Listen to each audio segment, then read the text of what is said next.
Governor, you know, it's no secret that you've had a combative relationship with Trump in the past. But lately, you've been praising him for the help he's giving. Well, of course, you have to, because look at how he treats governors who don't, kiss his ring.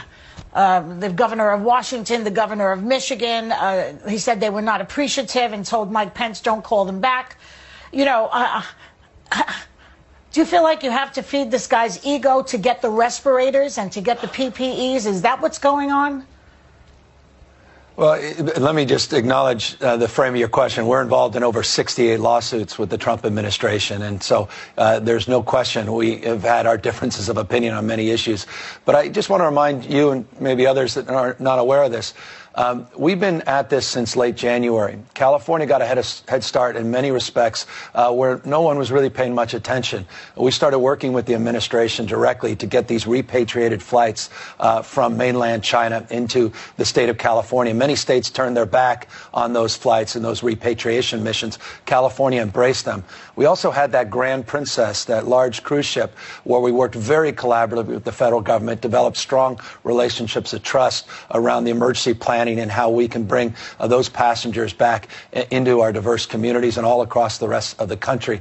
As a consequence of that, our relationship began earlier than most. And so from that perspective, all I can say is, from my perspective, the relationship has been strong, and I'm not doing it to kiss the ring. I'm not doing it in a way, that I'm just being forthright with the president. He returns calls. He reaches out. He's been proactive.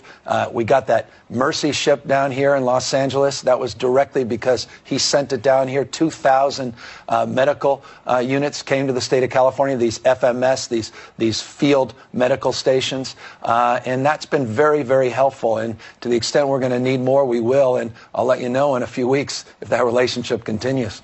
Well, Florida Governor Ron DeSantis, a staunch Trump supporter, received 100% of his first request from the federal government, despite being widely criticized for his very slow response in that state. Some are saying that some states are getting preferential treatment from the president. If that is the case, do you foresee governors basically having to work together and just sort of bypass the administration? Well, the good news is governors are already doing that in a very collaborative way, where you have these governor-only calls the National Governors Association's organizing.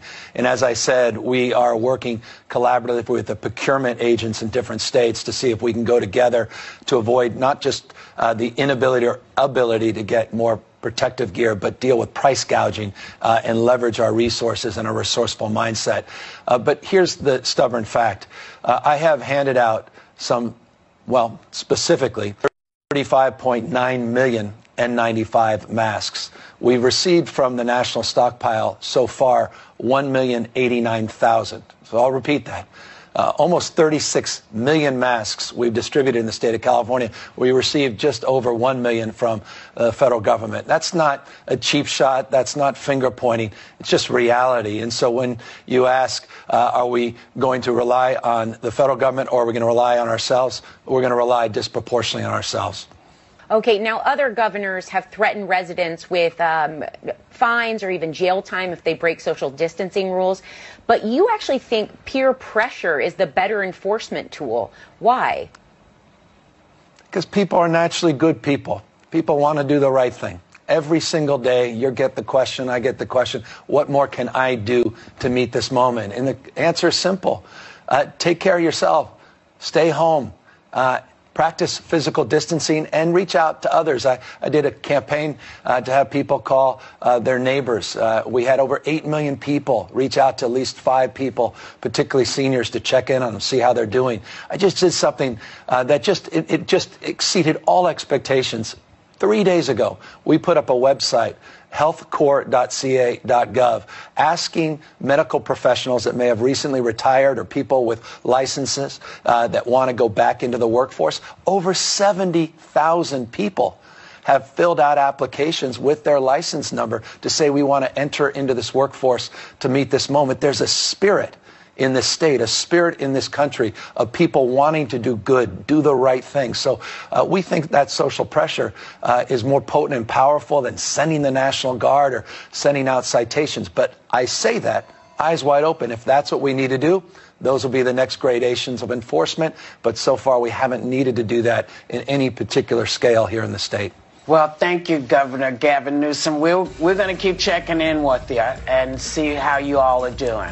And we, of course, will be right back. We're grateful.